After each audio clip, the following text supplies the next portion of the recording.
Hello everyone and welcome back to our YouTube channel. This is Amanda with Healthy Glow, and today I'm here to answer a really common question that we get, and it is, what is the difference between clear and blender, and do I need to use both of them? And I'm going to answer those very quickly for you. First of all, you definitely need both, and here's why.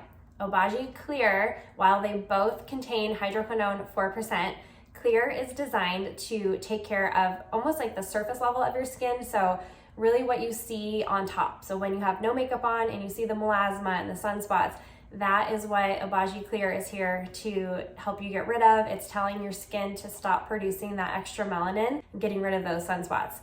With the blender mixed with your tretinoin, which is also very important, that's why we call it blender. You blend them together, and it actually goes down deeper into the skin. So it's not just getting the surface level melasma that you're seeing or the sunspots, it's actually getting down deeper, which is why this is so important. It's put on at night, you sleep in it, and it really gets to work overnight. So that is another reason why you need both, as Clear is put on 2 times a day, morning and night, and then blender is just at night mixed with your tretinoin, and they work so well together.